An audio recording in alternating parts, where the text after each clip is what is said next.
Well, what I'm thinking is Ryan, he processed it. He said the 6th-rounder this year got taken and kept on the squad. Maybe we'll just keep the 6th-rounder from last year, our boy Travis Glover, and keep him on there. Use up that 4-year. Yeah. Emilio, if Travis Glover does not make this roster, he got onto the wrong stuff. You're probably right. Matter of fact, got onto the wrong stuff. There you go. If Travis Glover doesn't make the roster, what happens, Clay? I think you're going to catch some hell, man. I think that's what's going to happen here on this particular program. Emilio riots at dawn. Just paints his face. Glover. He'll be in here every episode. If he gets cut, what if he gets cut and doesn't get put on the practice squad either? Emilio will be in here like this. Flipping a table. Guy around. Because he's going to get picked up and he's going to go play a good 15 years, and then we're going to be devastated. That would be hilarious if he goes somewhere else and just all pro. Like 10 years in a row. Best tackle. From a fan right here. Unbelievable, man. Oh, no. Glover has no chance. See, everybody's just going to pile on now. We need to get PTA T-shirts made with the PTA logo, and on the back it just says Glover is not the guy. That's what we need to do for Emilio. Farva getting some low blows on Emilio. Says Emilio is the Travis Glover of PTA. No. Hardest working man here, right? That's tough. Hey, what would happen though if Travis Glover just comes into camp, kicks ass, and wins a starting spot? Emilio would never shut up. I'm walking in here like Randy from South Park with my wheelbarrow, and I'm just going to be walking the sidewalk with this thing. That's exactly what's happening. Most of you guys got that, and you just seen the picture of the wheelbarrow. I got a 2-wheel wheelbarrow. I'm bringing that thing inside the house. It's a Milwaukee, isn't it? No, it's a Tough X from Canada. Okay, all right. Let's get this back on the tracks here. Coach Lynn says, I think Sean Ryan could get another look, but not to start over Elgton Jenkins. That's a great point. Sean Ryan might be the backup center, right? If I remember correctly, wasn't he the one who went in after Elgton Jenkins last year? I believe that was the case. Like, there was one particular game where maybe Elgton wasn't available. It might have been against Philly, where Elgton had gotten hurt already. I can't remember when it was. Everything's such a blur. There was one point in the season, though, where Sean Ryan was maybe warming up on the sideline as center or something, like taking, handling snaps. But anyway, that may be the case. Solder says, can any of the other options at center be worse than Josh Myers? I don't mean to pile on Josh Myers, but man, we called that for 3 years, and after his rookie year, it was like, okay, maybe we got something there. He kind of graded out kind of high with pass blocking, like in the 60s as a rookie, not bad. And taking the beating he did from Aaron Rodgers, just cussing him out on national television because he wouldn't snap the effing ball. But then year 2, it was like, oh, man, he took a step back. Year 3, worse. It's like, yeah, this is just – by year 4, I was over it, man. Where did he get signed again? To the Jets for less than $2 million on a 1-year deal. Yikes. And I remember – and here's the crazy thing. Josh Myers is as bad as he played in Green Bay, in my opinion. I still probably wouldn't have been – I would have been okay with bringing him back as a backup center for $3 to $5 million. Like, I would have been like, okay, he knows the offense, he knows the snap count, he knows – you know what I mean? He's worked with Jordan Love. That's a lot of value. And with his size, who knows? Maybe he could kick over to guard. The Packers didn't even see him as worthy of the minimum contract. Yeah, that's weird. I think Sean Ryan or honestly Zach Tom would probably be the backup center if we're talking like, and then you would bring in, that's where you're looking at tackle depth versus guard depth on the remaining players and say, if it really did go down, Elgton leaves and you have to bring Zach Tom in, Sean Ryan can't do it or whatever, who's going to tackle over there? That would be my question to you guys. What if, and again, I hope this doesn't happen. I have no reason to believe it's going to happen this way, but let's assume Elgton Jenkins is pissed off and skipping the offseason stuff. And let's say it gets so bad that he leaves. I don't think that'll happen. I think that's like a less than a 1% chance of that happening. If it did happen, though, who would you want to start at center? Because there's really nobody out there on the market now. Everything's done. The smoke's, the dust has settled, so to speak. For me personally, I think it's so important. I would kick Zach Tom to center and then let Jordan Morgan and Anthony Belton fight it out for right tackle. That's what I would do. I think so too. Because you can always put a tackle on. You can always put a tight end or a back, or you can get a chip. You can help on the outside. Pressure up the middle is a problem. Yeah, and who knows, man? Anthony Belton, dude. Anthony Belton might end up being a dog, man. Again, what gives me the most hope there is the fact that Goody had a second-round grade on him. I'm sitting here going, boys, when he's drafted linemen in the second round in the past, they have started. Mm-hmm. They've not sat on the bench. So Sean Farva says the depth chart is probably Jenkins, Ryan, Monk. Ryan played there during the preseason. That must have been what I remember, Sean, last year. And if he loses his right guard spot, he would back up the interior. That makes a lot of sense. Makes a whole lot of sense. So I think that's a great point there. All right. Let's move it along here. Number 2 on this list. We never did get to hour 2, did we? We're just going to break this thing up. Yeah, just break it up later. Yeah, all right. My bad, guys. I dropped the ball. Number 2, Aaron Banks' arrival at left guard. The Packers bolstered their interior line by signing former San Francisco 49ers guard Aaron Banks to a 4-year, $77 million contract, making him the 6th highest paid guard in the NFL. When you hear that, you got to take it with a grain of salt. What are you going off of? Are you going off of guaranteed money? I guarantee you that's not it. Right?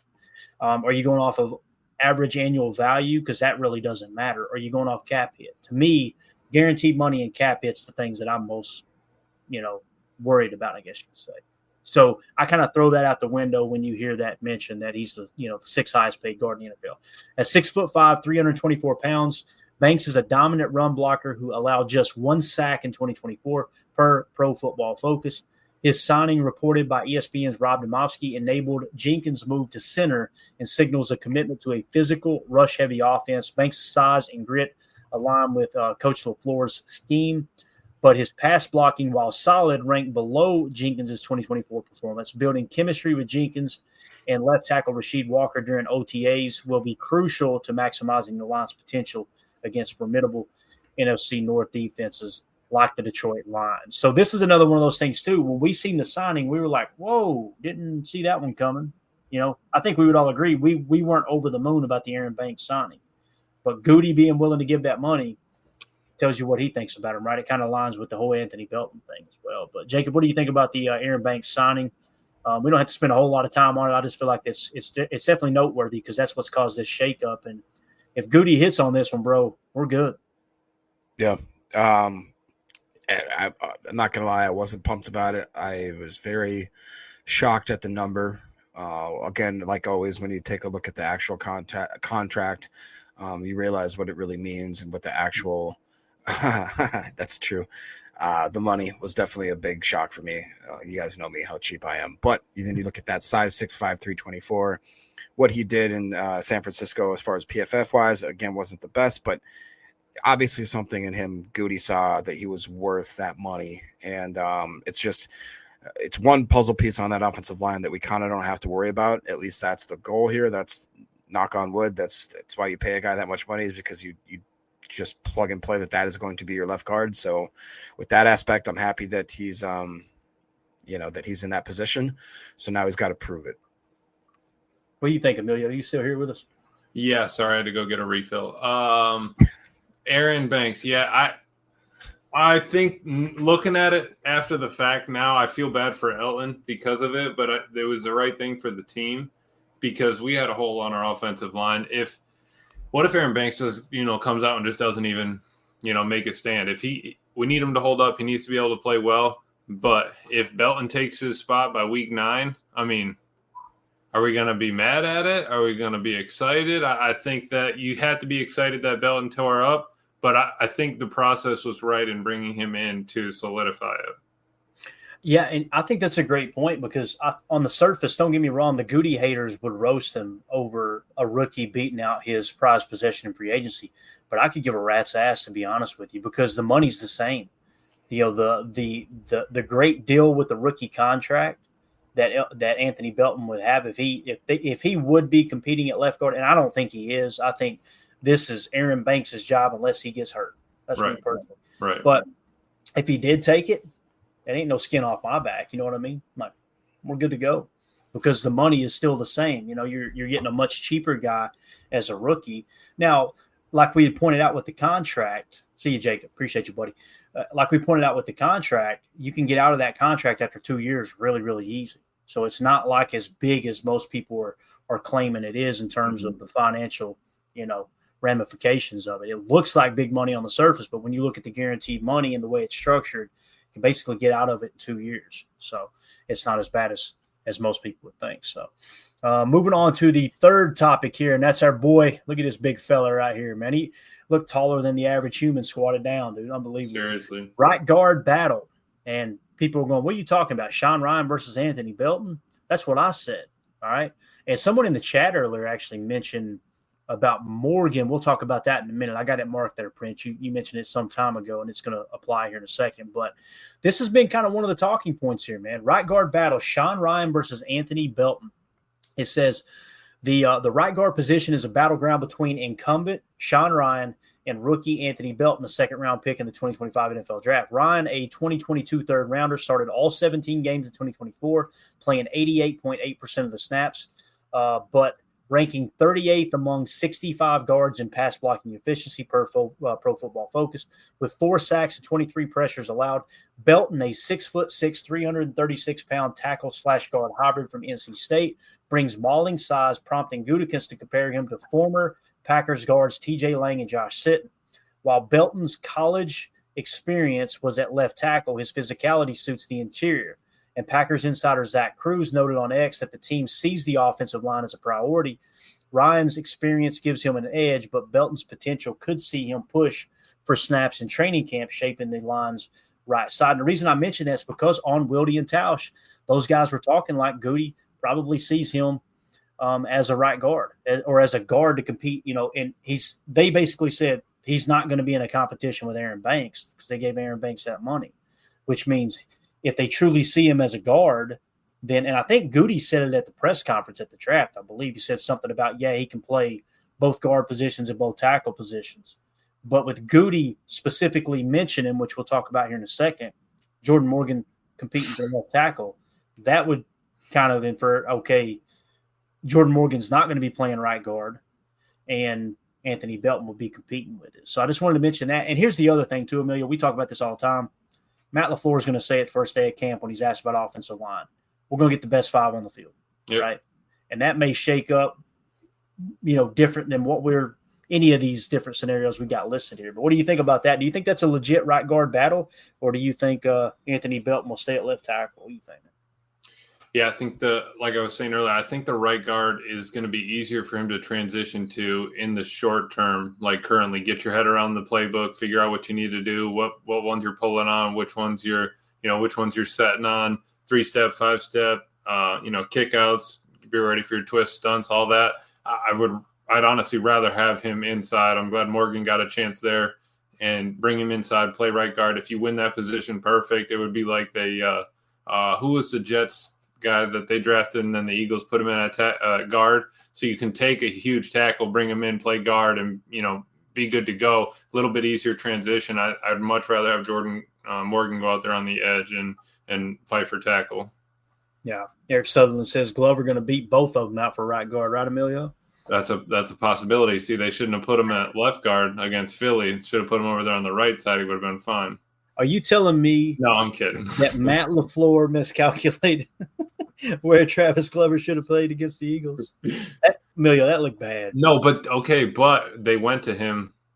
They went to him first after everything else. Then Kadeem Telford got a shot. And Kadeem Telford got his ass kicked too. Like they both were putting turnstiles, wasn't they? It was like that Philly front is no joke, man. And I think it has a lot to do, and this is what Tauscher was talking about earlier.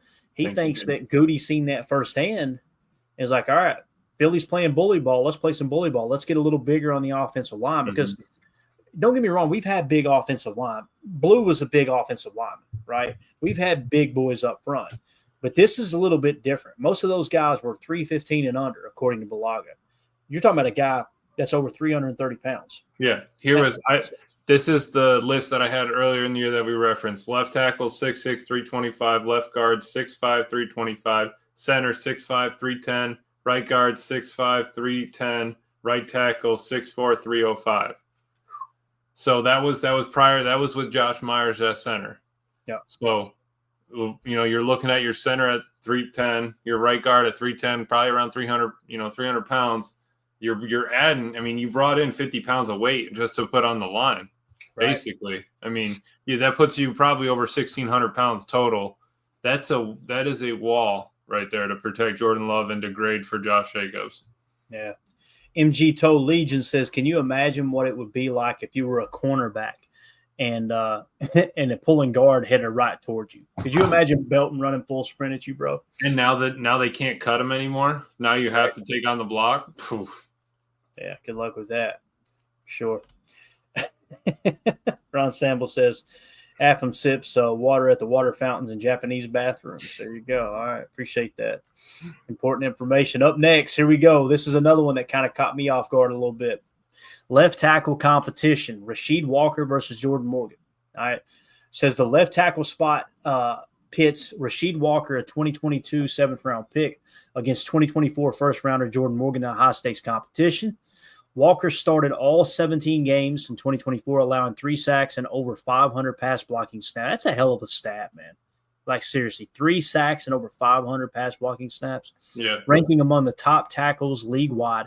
However, Goody emphasized Morgan's potential, saying, quote, he'll certainly get a shot at left tackle, where he started 34 games at Arizona. Morgan's rookie season was limited to 6 games due to a shoulder injury, with 120 snaps at right guard and 65 at left guard. His versatility allows him to challenge at both tackle and guard, but the Packers view him as a long-term tackle.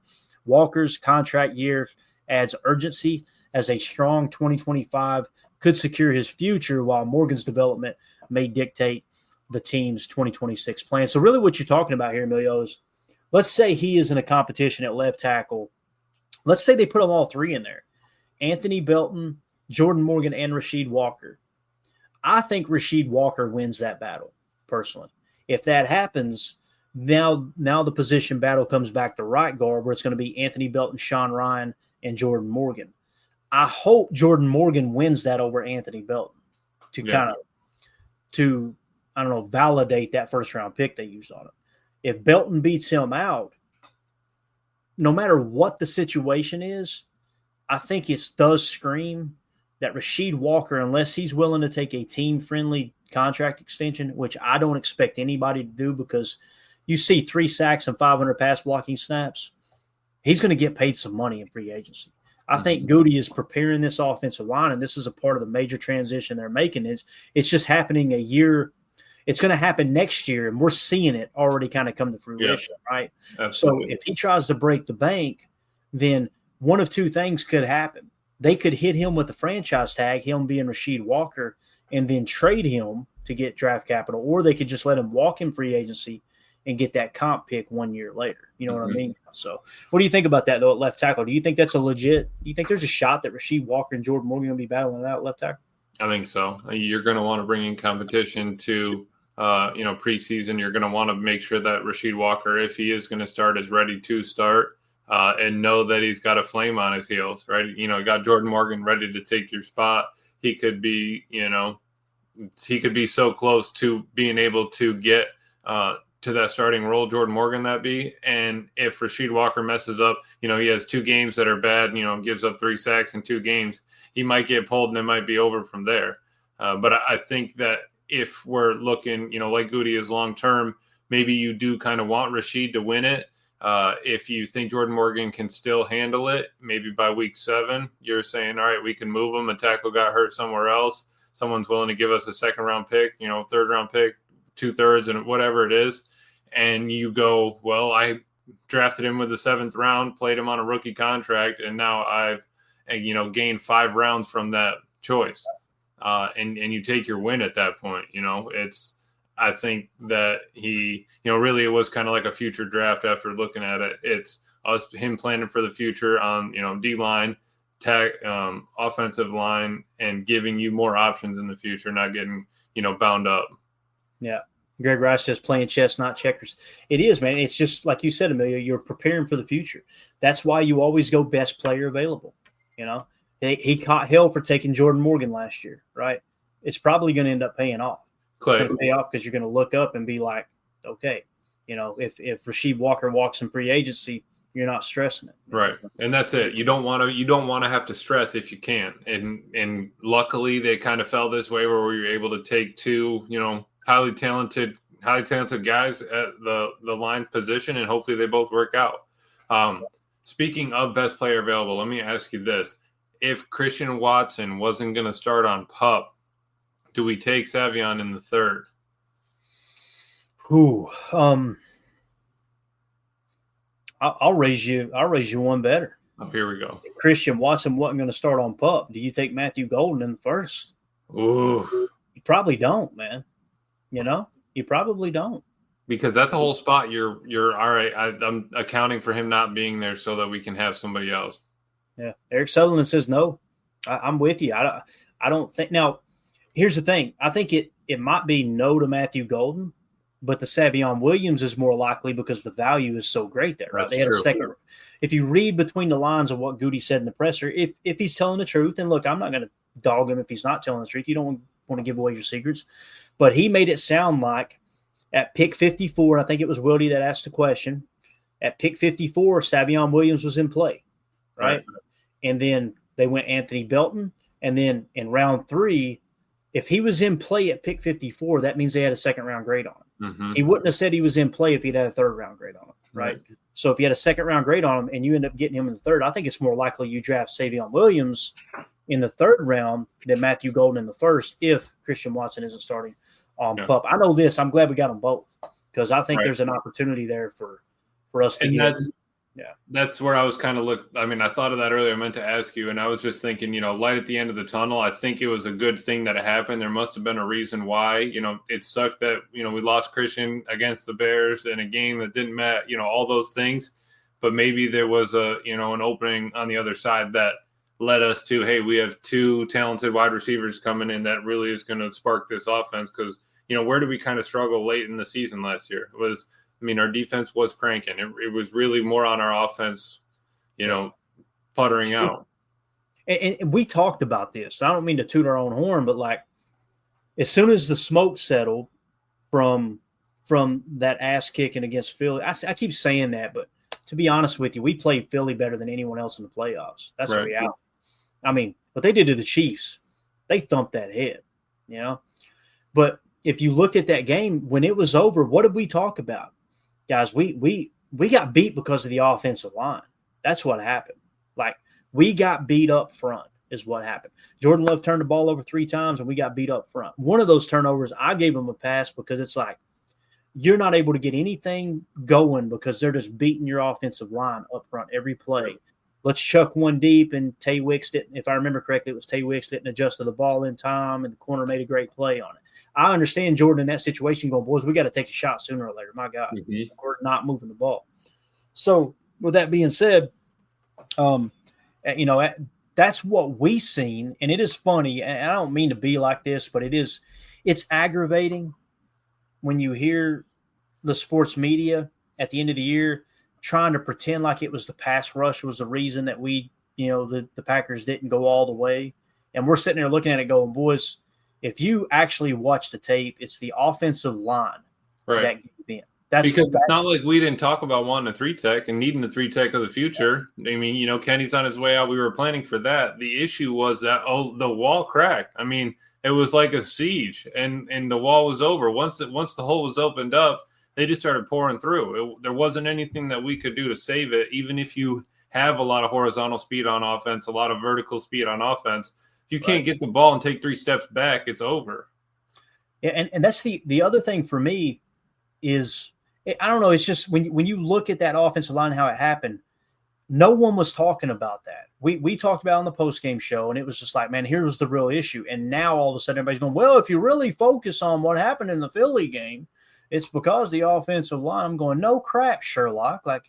That you could see it, but everybody was just so caught up and infatuated with we ain't got a pass rush, and we end up finishing the year 8th in sacks. It's the whole year I'm going, boys, it's how we're rushing the quarterback. We're stopping the run is what's happening. Mm-hmm. You could see it all over the tape if you'll take time to watch the tape. But everybody just wanted to see 1 or 2 clips that's shared of Rashawn Gary not rushing the quarterback past the tight end and going, see, he's washed.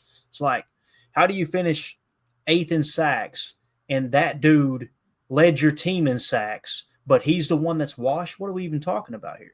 And he led all edge defenders and run stops. Like, it just, I don't know. I don't mean to go on that. It just bothers me when people act like they know more than they do. I'll tell you, I don't know a hill. I don't know a hill of beans. I'm learning every day. But you're not going to see me get up here and go, hey, let me tell you guys what the problem is. Let me tell you what's going on, right? Like, we're all trying to figure it out together. And then you talk down to fans as if they don't understand what's happening. It's frustrating, man. It really is. So, All right. Last thing here, number 5, Zach Tom's impending contract extension. Right tackle Zach Tom, a 2022 fourth-round pick, is poised for a significant contract extension as he enters the final year of his rookie deal. Regarded as the Packers' best lineman, Tom finished 3rd in All-Pro voting amongst right tackles in 2024 and has played all 5 offensive line positions. Mike Spofford of Packers.com wrote, quote, I believe the Packers aren't letting Zach Tom go anywhere, projecting a deal that could exceed $20 million annually, aligning with top right tackles. Tom's elite pass blocking and versatility are vital for protecting Jordan Love's blind side, it says, meant front side, of course. However, his extension will strain the 2026 cap alongside Jenkins' $24.8 million cap hit, which I think that'll be lowered personally, and potential deals for Walker or Ryan. Securing Tom long-term could anchor the line, but it will force tough financial decisions. This whole Zach Tom contract here, Emilio, is why we're saying there's no way you can bring back Rasheed Walker for more than $15 million per. You just can't. No, it's exactly it, because the fact that the tackle is going to get paid. We were looking at the contracts last night. Obviously, he's doing really well, keeping the percentage of each, wide receiver room, D-line room. All those numbers are down so that you have the option to pay these players that are going to get, 5%, 10% of the cap. The issue is, you can't pay everybody at once. It can't be all in 1 year. Rasheed coming right up. I think that's why you go, hey, we know that we have to pay Zach Tom by next year, right? He's got to get paid. So he has this year to play it out. And we have to get it paid before the end of next year. So he's going to be paid. He's going to be handsomely paid and well-deserved. I think you figure it out. Maybe you pay your right tackle, your center, and then figure out who gets that 3rd contract. I think you can handle 3 decent contracts on the line without it getting too out of hand contract wise. I agree. So you're going to pay Zach Tom. Elton Jenkins already getting paid. However, you're going to look to lower that cap number, I would imagine. And maybe possibly extend him, possibly move him out for a couple more years just to work it a little. Extend him, slap on 2 voidable years, give him a little bit more guaranteed money, lower the cap even more. You can make that work. So to be Zach Tom, Elton Jenkins, and Aaron Banks. Aaron Banks, remember what I said, for at least 2 years, right? Well, let's say Aaron Banks, that whole experiment just falls flat on his face. Well, in 2 years, he's off the cap. Elton Jenkins will probably be off the cap because you'll probably move on from him, right? So you'll have Zach Tom. You'll know what you got in Jordan Morgan, and you should know what you got in Anthony Belton as well. Those are probably the next 3 they're going to get paid. Zach Tom slides into the Elton Jenkins spot of kind of the older guy, right? And you want to extend him if he turns out to be, I don't want to say generational, but one of those 3rd contract worthy players like Bakhtiari was. Right. You extend him again. You got your other 2 guys under contract, and guess what you're doing? You're drafting 2 to 4 more, right? And within that 2-year window, and just keeping that rotation going. I think that's truly what they're doing here. Yeah. So, and I like Rasheed Walker. I don't want people to take this the wrong way. I would love to have him as the left tackle for the Packers for the next 5 years. I just don't like it to the tune of $20 million per, because he is a great pass blocker, and that's the most valuable aspect of being a tackle in the NFL. The problem is that run blocking, and it's not horrible, but it's just, if you're going to pay somebody over $20 million, they better be able to do both like Zach Tom. Would you be more willing, say Jordan Morgan does decent, would you be more willing to hit his 5th-year option rather than, like sign Rasheed Walker to a long-term deal? So you tell me I have to choose between Rasheed Walker long-term deal or Jordan Morgan's 5th-year option? Right. Just to get you, just to carry yourself over. Which one would you maybe rather chase down? I mean, as it sits right now, if I'm being 100% honest, Rasheed, I would choose Rasheed. Yeah. But again, if he's going to go out there and ask for, and I keep saying over $20 million, the reality is left tackles are getting paid over $30 million. Yeah, right. So that's where it's just like, man, me no can do that. Ain't gonna happen. So that's the reality of having good offensive line play, right? And again, people are going, but we lost to Philly because of the offensive line, because of the depth, right? You were one injury away from that whole thing falling apart. I feel like they were holding up somewhat. And when Elton went down, my God, the wheels came off. And look, we make jokes about Travis Glover all the time, but there's not many backup offensive linemen that you're going to be able to throw in that left guard spot against that Philly front in the biggest game of the season and go, all right, go do your job. It ain't going to happen. Right. They're the best of the best. And that's the first time we've seen Glover at guard. So, like, they brought him in from tag. I mean, he probably obviously practiced it, but they were like, hey, no, Glover, it's your time to shine, man. Mm-hmm. But I don't know. All right. Again, so the and here is just a quick little look at the contract. Let me read the big picture here, okay? The Packers' offensive line is a mix of proven talent, new additions, and emerging competitors, all critical to supporting Jordan Love in a run-heavy offense. Jenkins' transition, Banks' integration, and the battles at right guard and left tackle will determine the unit's cohesion, while Tom's extension looms as a financial cornerstone. As training camp approaches, these storylines will define whether the Packers can maintain their 2024 dominance up front and push for a Super Bowl in 2025. So when you look at the contracts, that's what you're essentially looking at. And again, I know it's kind of hard to see, but you've got Elton Jenkins under contract through 2026. He'll be an unrestricted free agent in 2027. Aaron Banks is under contract. It is a 4-year deal. You'll notice the cap hit is only $9 million this year. It blimps to 24.8 next year. And again, when you get to 2027, it's far less dead cap than it is, the cap hit itself. So you could get out of it if you need to in 2027. You'll probably bring that number down to 24.8 next year, I would imagine as well. Zach Tom at $3.5 million. Is there a better deal in the NFL? I mean, my goodness. And you're going to listen, his contract, it'll probably get done before the end of training camp, I would imagine. And I'm going to say something that's probably going to tick some fans off, but this is how I truly feel about the Zach Tom contract situation. If I'm his agent and I'm Zach Tom, I'm handling that contract extension negotiation exactly how Jordan Love handled it. I'm not going out there on the practice field, right, until the new deal's done, but I'm going to be doing everything else that I can for the coaching staff, for the front office. Behind the scenes, we found out Jordan Love was throwing after practice when the cameras left, right, and when there's not a bunch of bodies around him. So hopefully he approaches it that way as opposed to just holding out.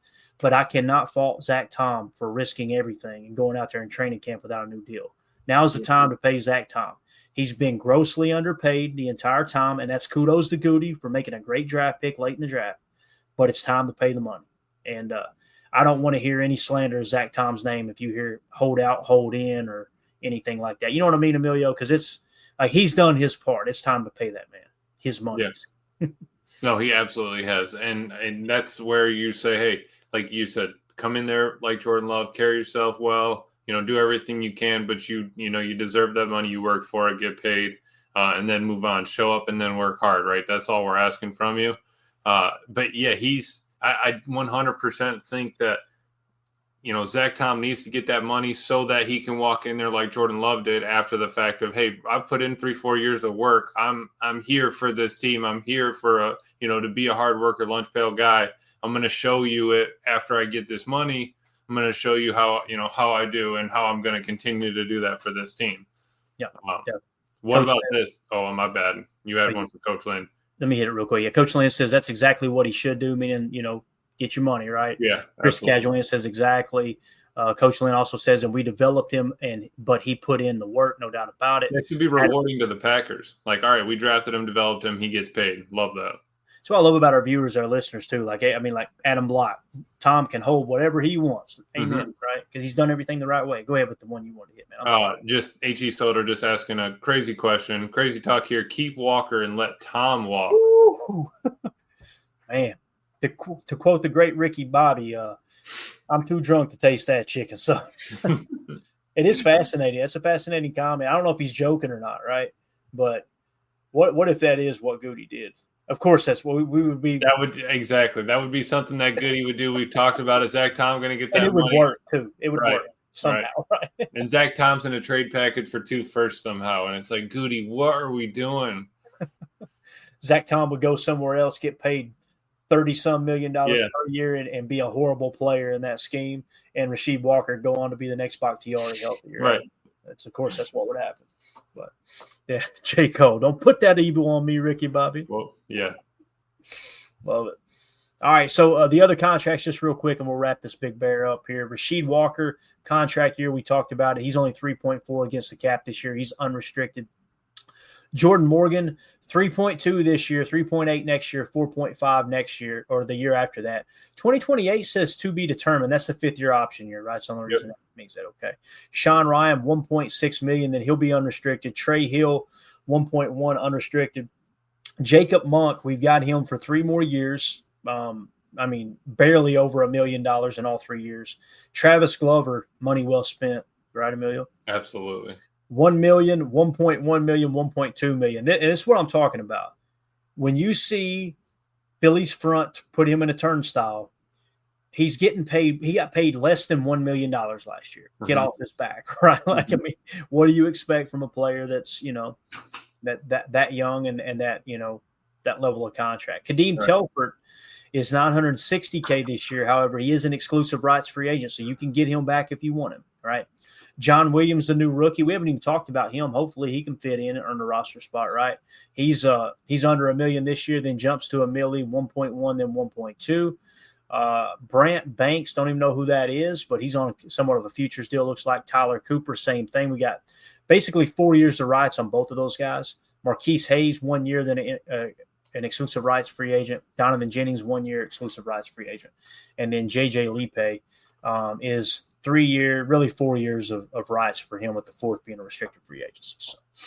So that is your offensive line room as it sits right now. So anything else you want to add to that, Emilio? No, it's a full offensive line room. I think that we're probably going in with 10 or 11, and I think they're just going to want to keep it that way. And I think there's going to be, if they rotated Jordan Morgan like that last year, Belton is probably going to get rotational snaps at right guard, even if Sean Ryan does win it.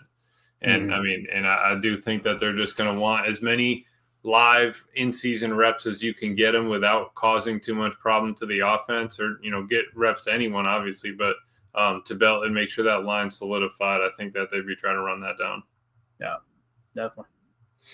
All right. That's it, man. I think we got everything on the list other than the Micah Robinson scouting report. So we'll hit that tomorrow. We'll jump into that. That'd be a lot of fun. We've still got the Baron Sorrell Chalk Talk teed up. And we're going to hit those guys. Please don't. I haven't forgotten about them. It's just when you get stuff like that emerged today with the whole Elton Jenkins thing, is he actually missing? We got offensive line talk. We're going to we want to give you guys the highest quality content we can during the offseason, and not just go through, hit everything at once, and us be sitting over here talking about Mount Rushmores of Chicago-style pizza. You know what I mean? Like, yes. So speaking of Chicago-style pizza, what do you think of the Cowboys getting their boy Pickens? So you saying it's just a thick, sloppy mess down there? Is that what you're saying? Just trying to transition. To me, I think he fits in with Dallas. I think he's going to be one of those guys that it's either going to work or they're going to run his ass out of town like they did to Yo. Pickens had a lot of baggage coming into the league, right? But at the end of the day, did he cause a big uproar in Pittsburgh? I don't think he did he? No. I was listening to the PFF pod. I'm pretty sure it was top 3. I believe it was wide receivers, offensive guys that have penalties against them. Guess who number 1 was? Who? DK Metcalf. I believe it. So he leaves Seattle, goes to Steelers for the number 1, right? Who's number 2? Guess that. Was it Pickens? It was CeeDee Lamb was number 2. No. And number 3, your boy George Pickens. So the Cowboys. Since 22, the most offensive penalties from a wide receiver has been Metcalf, CeeDee Lamb, and Pickens in that order. And the Cowboys went ahead and just grabbed another one, bring them over. But second and third most penalized. Yeah. Right? But to that point, the Cowboys needed a vertical threat that can go up and get a ball. George Pickens can do that. The Cowboys really did not have a second or third receiver beyond CeeDee Lamb. They had Gallup, they have Turpin, they have all these guys, but it's not the same. It's not the same threat. Like if you're a defense scheming up them, all right, let's double CD. Let's bracket him. Let's roll the coverage, do all that. Now with somebody that can actually threaten that, I really do think that's going to help him. And then the only other talk was just like who won the deal, and it's probably a toss up right now. I do think that the Cowboys probably wanted a little bit more, but the Steelers get the higher picks and all of that. That's really, really interesting, man. And the other issue is the Cowboys have to pay Pickens after this year if it doesn't work. He only has 1 year left on the contract. Right, and it kind of makes you wonder: did they work? There's not been reports that they've worked out a deal before the trade, right? So yeah, it's like a Hassan Reddick type thing. Got it. One for hey, play it out, and that's a good point too. You bring out Hassan Reddick. What if it ended up that way? What if he's expecting to get a deal, nothing gets done, and then he ends up being an absolute menace? Yeah. Okay, so they are getting Dak back though, right? So yes, CeeDee Lamb's a good wide receiver. Oh yeah. Oh, he's elite. Yeah. Yeah. I think that if George Pickens keeps his nose clean down there, and he creates that chemistry with Dak, I think that could be a good pickup. Because if I remember correctly, and you probably just said it as I was reading the chat, they gave up a third but got a fifth back or something like that. Yeah, they gave up a third and a fifth and got a sixth back. Got it. Is what I believe how it went. But yeah, either way, I mean, you think about the Steelers. Okay, yeah, we're trying to stock up picks. Maybe Rodgers didn't want to go if Pickens was there. Maybe he said I can only handle DK or whatever. But you look at it, the grand scheme of things. DK came over. They paid DK buku bucks, and George Pickens was sitting there waiting for his next contract. Where's he going to go? Most likely off the team after a wide receiver just came in and got that money. Right. Good point, man. Yeah, it's going to be interesting, man. I love the NFL. It's king. There's going to be so many storylines. I mean, you see all the storylines we've got in Green Bay. And, I mean, with camp breaks, I haven't been this excited for a training camp in a long time. Yeah. There are going to be so many camp battles, man. And yeah, if Elton Jenkins, hopefully, like I said, nothing's wrong there and he's good to go and he's going to come in and play center and everything's going to be fine. If that's the case, man, oh man, I'm really liking what we did on offensive line, especially if Jordan Morgan takes a step or Anthony Belton is the real deal. I like what you got in Matthew Golden. I think he's got the potential to be a superstar. The thing that gives me the most hope about Matthew Golden is his ball tracking ability. Mm-hmm. That's not easy to do. Some receivers make it look easy. He made it look easy in college. We'll see if he can do that at the pros. But he has not had a quarterback like Jordan Love that could throw a ball 70 yards. He just has not had it. And I cannot wait to watch Jordan uncork the first one to Matthew Golden and him run underneath that thing. That way we can finally put to bed the whole, is he a 4.29? Is he a 4.35? Mm-hmm. Is he a 4.4? Whatever. I'm more interested in his route running ability. Ryan did a great job breaking that down on his pod, talking about his route running ability. And the big thing for me, first and foremost, with Matthew Golden is just, like I said, his ability to track the ball, timing on high point in the ball, all that stuff. He's a hands catcher. You hardly ever see him catch with his body. Yeah, it's just so fitting that in the green and gold, going to be a superstar named Golden. I think he's going to be great. And Savion's just going to come out here and peel some caps. I think that's going to happen. I think he's going to put some people on their ass. I'm excited. I can't wait. I mean, he is the first dude I'm going to upgrade in Madden. I'm sending all my points right to him. Once I get 6'4", 220, I'm going to make him just 95 speed and just running over people. Oh, my God. Get that trucking ability about 90. Right. You don't want to cheese it and put it to 99. We'll put it No. I don't want him bouncing off every tackle.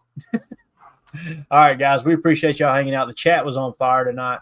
If you guys would hit that like button before we get out of here. As always, the best way to support what we do here at Packers Total Access is join our Patreon community for $3. You get access to everything on the site. All the write-ups we covered tonight.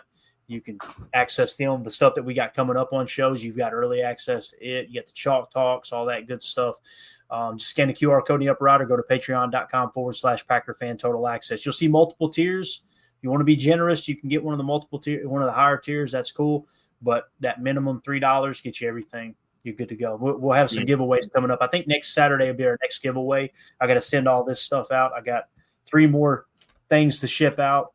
and we got some jerseys that are going to be going out. And we're going to be doing, like I said, a charity here real soon that I'm going to get behind and see if we can raise some money for a good cause. I'll be unveiling that here real soon. I got to get started on that this weekend. So yes, definitely helping some people that are dealing with stuff way tougher than anything I've ever had to deal with in my life. And anytime we get an opportunity as a group, I want people to look at the PTA crew, not me and Emilio, not Jacob, not Tim, us as a whole, all of us, the chat, everybody, like, man, those guys over at Packers Total Access, their listeners, their viewers, they really care about people. So I'm excited about making a little difference in this crazy world, So absolutely. Anyway, everybody have a great night. Hit that like button. We will see you guys and gals tomorrow night, 7 p.m. Central. As always, let's go out and be the change we want to see in the world. And go Pack Go. And we go. We're out. Bye, guys.